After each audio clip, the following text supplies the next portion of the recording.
Hả? Này mình ăn à?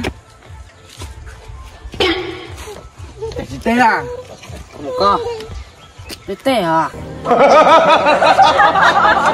Nên chưa có. Bé chắc quá.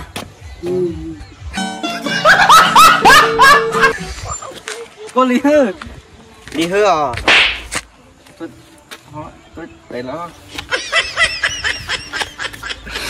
Bố hù tao là. Hù à? Nó chưa.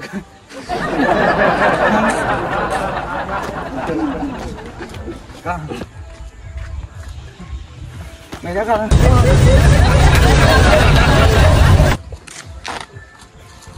Học tế mà.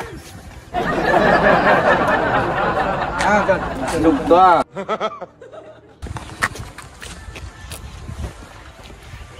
Đi mẹ. Đi mẹ.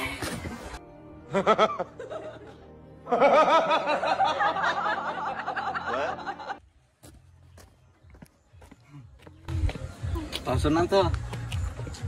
1, 2, 3. Nghe luôn chưa? Mời chị này.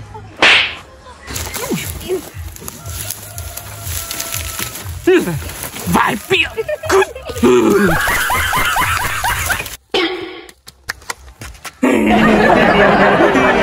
Sao còn tụi xia?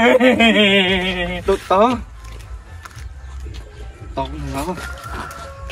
Nếu tụt lưu tao. Chưa? Chưa. Thế còn mày? Tao chưa. Nhưng mà tao có vợ rồi. Thế thôi nhá. Trời ơi, cứu tôi, cứu. Đưa ơi. Thôi mày về với vợ đi. Bye nhá.